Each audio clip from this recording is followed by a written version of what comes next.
So you're recording, I'm recording. We're going to clap again. 3, Yes. 2, 1, clap, okay? Oh, okay. Wait, we can do it again. Sorry, I got too eager. I was too eager. It's fine. Okay, so 3, 2, 1, clap, okay? 3, 2, 1. That's a lot. You know what? It's A-okay.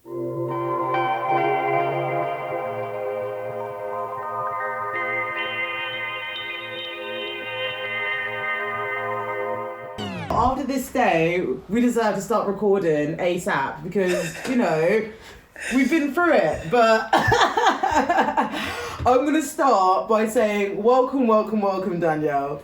It has been a minute from wanting to record to trying to get record to going through technological whirlwind. I say anybody who's watching the visuals today, see that I have 2 laptops and mind your business because we're in Mercury retrograde and there has been altercation upon glitch upon something that has made getting here a bit stressful, but it's okay because we got here and that's the main thing. Exactly. How are you today, Danielle? I'm good. So I've just been doing my hair today, so I'm kind of glad I can show it fresh on camera. I haven't finished it yet. Amazing. It looks so nice, honestly. It looks so it's good. Tight though. You know those fresh pulled braids though. I started doing the bands first. You know, when I was getting everyone to help me part it and put the elastic bands in to help me do it myself. So now that's all done. But I've just started doing them and then I wrapped it and I'm like, my head is kind of... But I'm kind of enjoying the facelift, but I'm also in that headache kind of space. Which is also why I'm like, let's just breathe.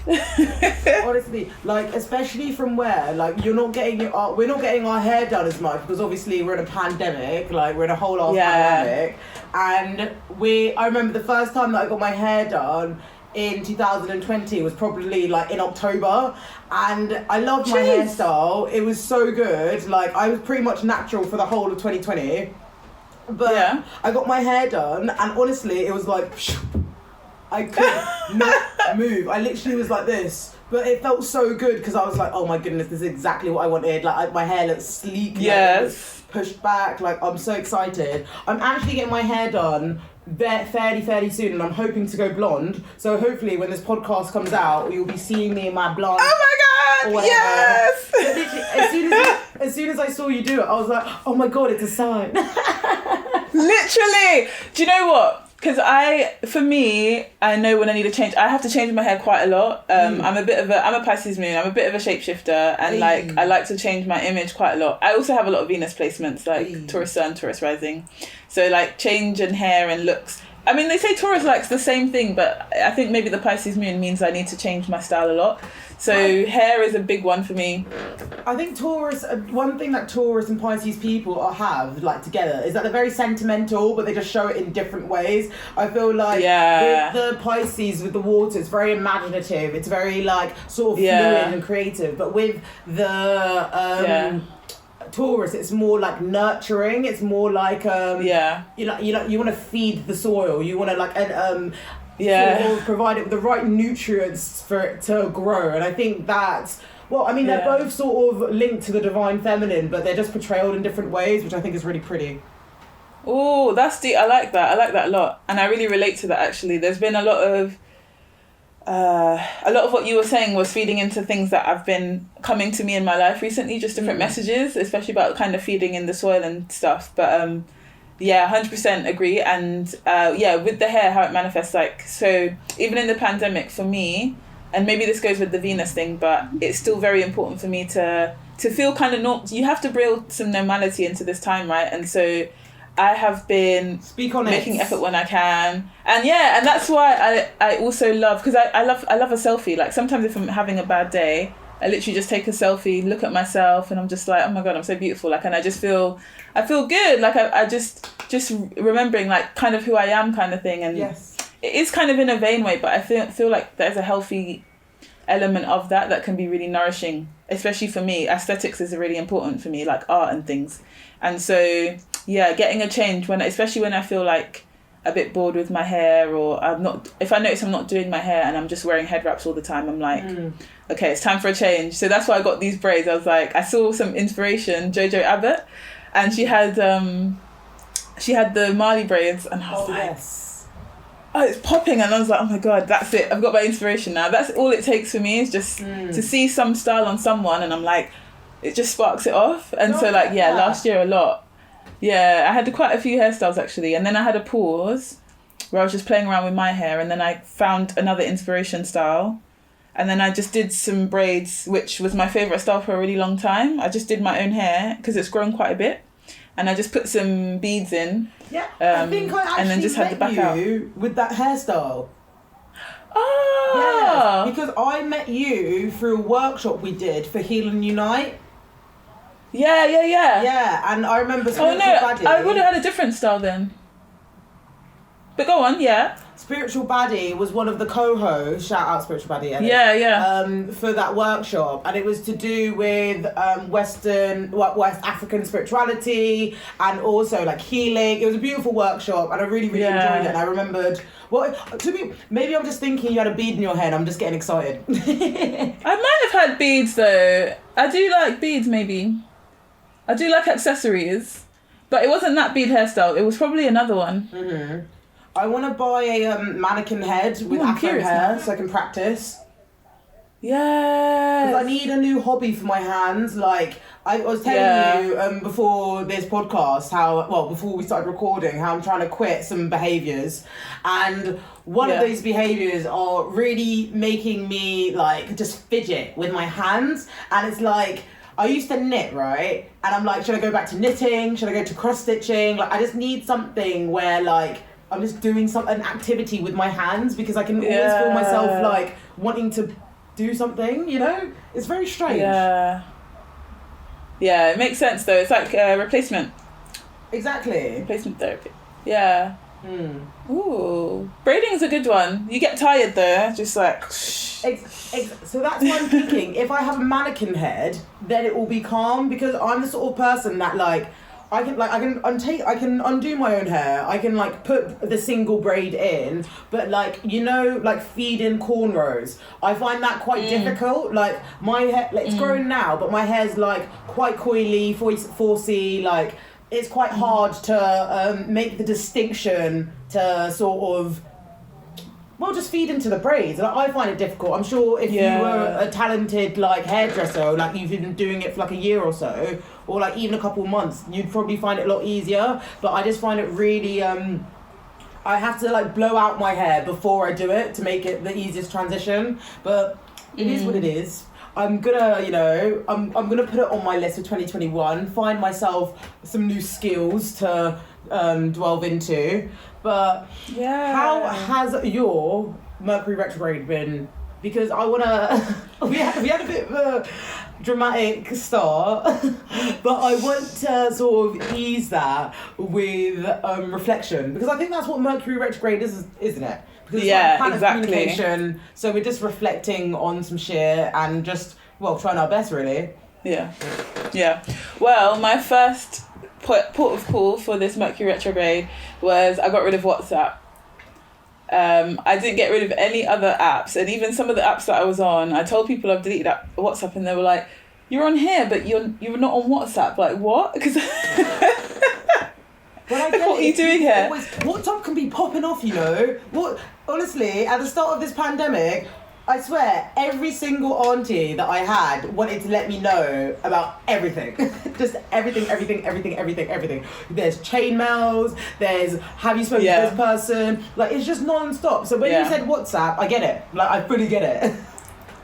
Yeah, I was just like, because I was feeling the need of the reflective space, and I was also feeling the need through...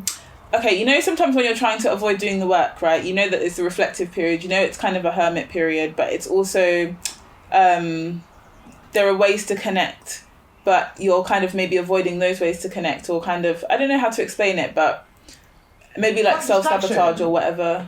Yes, like it's like a distraction, so, it's like an avenue. Yes. Like, whoop, like, I'll dip That's the word.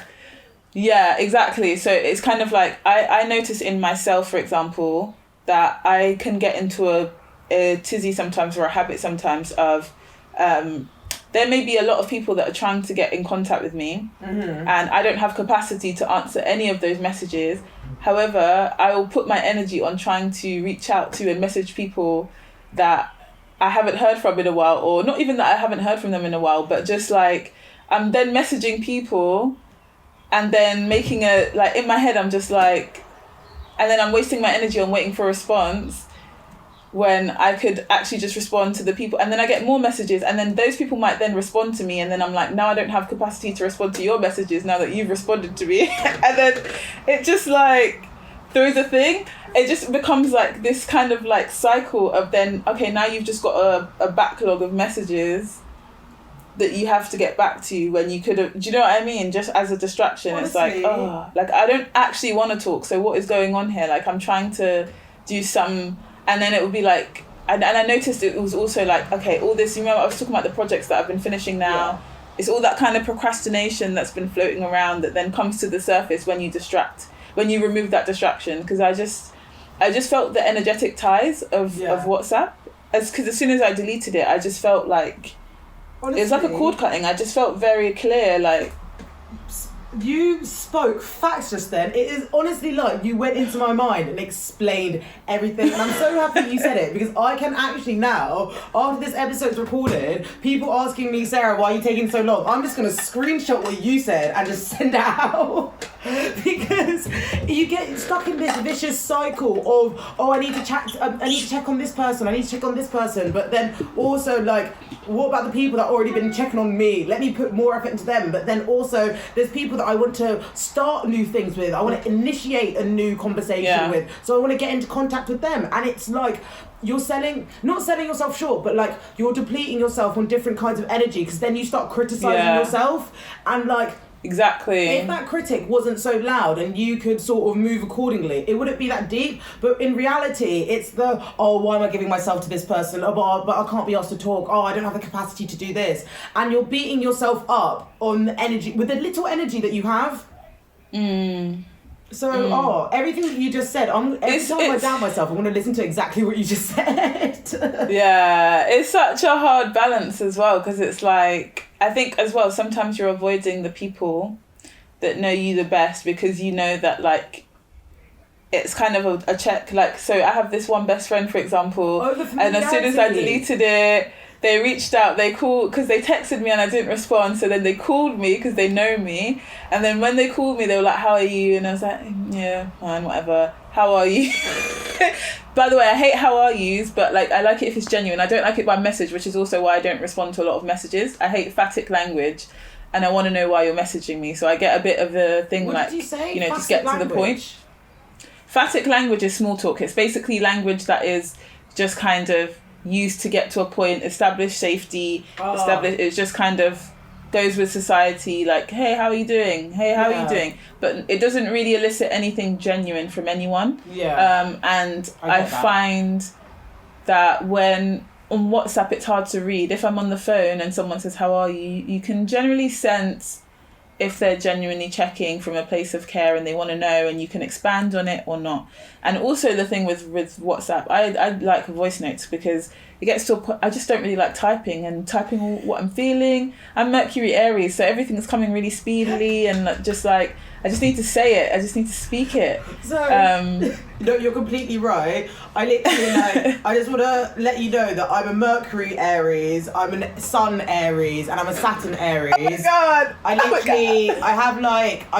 was looking through my birth chart the other day. I've got 14 fire placements in my birth chart, right? 14 fire placements in my birth chart. I'm literally like, everything that you're saying is just true. Like, it's true. I feel it on a deep soul level, because like me with my Leo moon, Aries rising, Pisces cusp, like I've got this momentum and this passion that's just so, it's like energetic but also like irritable, and like there's a very very fine line between how that energy is going to be portrayed. If you know me and know my integrity and know my heart, it's not deep to you. You'll just be like, oh, Sarah's just doing Sarah, like whatever. But if you're like sensitive in a way that my behaviour shocks you, you're gonna think I'm so fucking rude just because it's that like momentum and that like I have passion, but when my passion is restricted, I feel claustrophobic and I feel like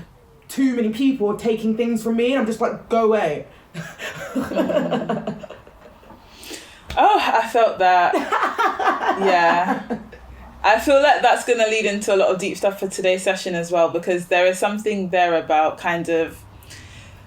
the thing I felt in that and really resonated with is that thing about the integrity of you being yourself unapologetically in a way that is like being really in alignment. It takes a lot of work actually that people people take for granted because we're often trying to fit into the conditioning.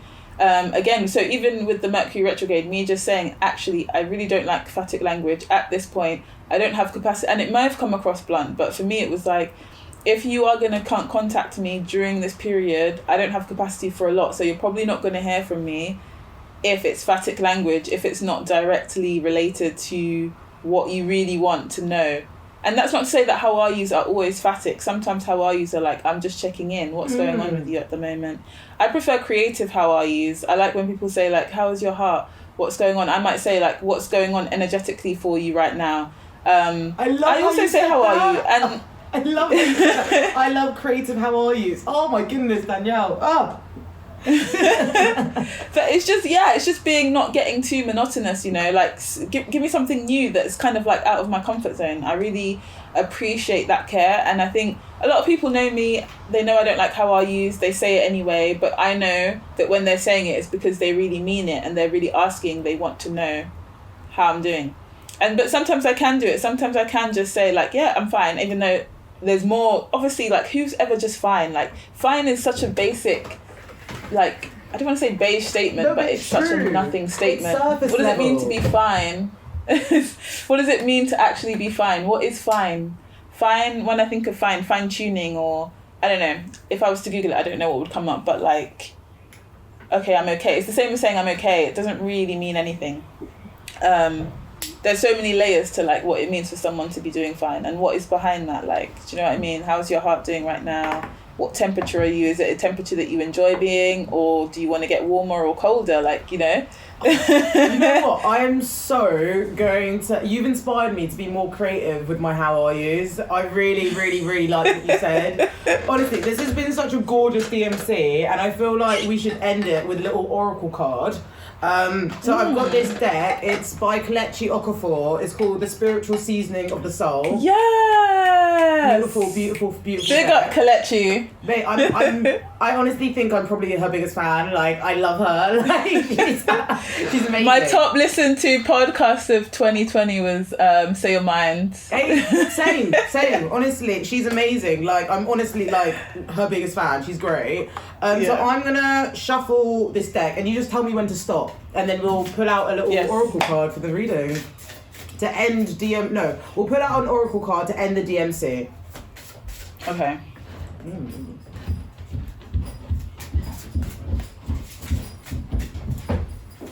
Okay. So did you say okay as in like yeah. Amazing. So we got number 6. And number 6. Oh wait, does this is number 6 or number 9? Let me just double check. No, it's number 9. It says, this is the sign you asked for. You ask for a sign, you get a sign, you get scared, you ignore the sign. Stop playing, this is the sign, get on with it. I feel like I know what this means. You spoke about Mercury Aries. That incited a conversation within us. But what really stuck out to me was this sort of resurgence or this comfort of identity. It's like, I'm aware of how I like to be spoken to. So I'm going to feed myself first and allow my sort of just be reflective on what capacity I allow that in. So will I engage with you today? Will I not? Will I call you? Like, do you know what I mean? There's different ways of going about it, but this is a sign that you are sort of gives me confirmation that we're sort of taking ownership of our identity, of ourself, of our sort of the way we sort of want to move in the world, because we're sort of limited by external invalidations of being blunt or being rude or being too fiery or being too aggressive. And I think the sign is it's like you know yourself better than anyone does, so do it anyway. Well, that's what I'm kind of getting. What are you getting? Ooh, that's it. Because that's literally what we were saying, and I don't know if I expanded on that, but it's that, like, there's so much conditioning in this world about cultural norms, about how to be, and some of those norms, and this is for everyone, regardless of your status, your class, your culture, your race, like, everyone is conditioned in some way, and it's for some people that fits naturally to their personality. Oh my God. Some people become more oppressed by it than others, right? It's like when you think about school and the fact that, like, now we're starting to talk more about neurodivergence and neurotypicality and all those things, but, like, you know, how many left-handed people just had to tolerate in school that the world is a right-handed place? Like, they just literally had to, there was no protest or anything. Okay, eventually they started to get some left-handed scissors, but that's just one iceberg of, like, how much neurodivergence there is. I mean, okay, maybe that's not a neurodivergence, but no, but I get how it. much It's divergence like, there is that, like, it's like when people started getting, like, when people thought that plasters for black skin or dark skin was like, no, well, plasters for nude skin was the norm, it was the baseline, but no, that isn't.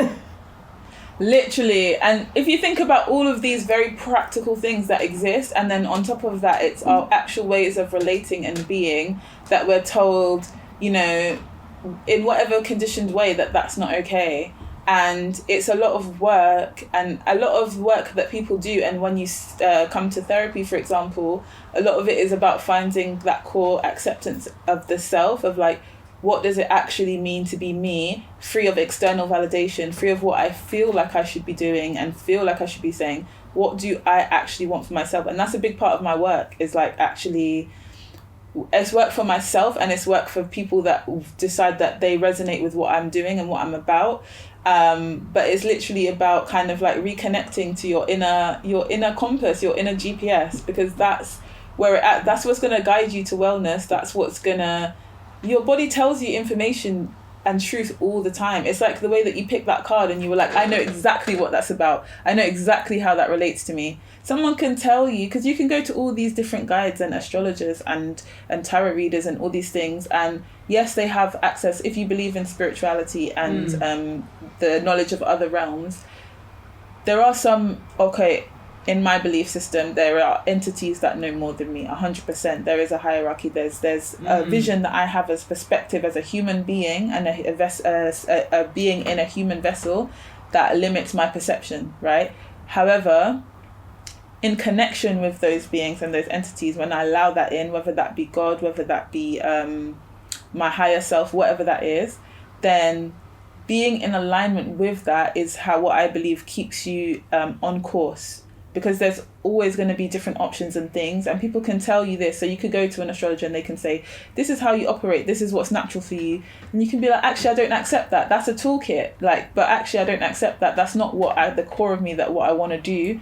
So I'm going to navigate what feels right to do, you know? Same way I could go to a diviner and they can say, like, they also say different paths lead to this outcome. So you might go and they might say, if you do this, you're going to meet this person, and you could be like, okay, cool. Or you could do something completely different that changes that outcome, you know? There's only kind of a few given outcomes in life that are definite. And I think one of them is basically change. One of them is death. Like, those are the only, you know, there's not that many things that are finite in this existence, you know, that are definite in this existence. Wow. Anything can change at any given moment. Speak on it. Amazing. Honestly, facts upon facts upon facts. This has been such a great DMC. Honestly, I've absolutely loved it. Like, no, this has been sick. I cannot wait to get into the episode. Like, this is gonna be sick. So, oh my god, no, it's amazing. Everyone has to listen to this episode. Like, everybody has to listen to next week. So, I want to say goodbye. I want to send you guys love, and yeah, we'll see you next week in the next week's episode. Bye.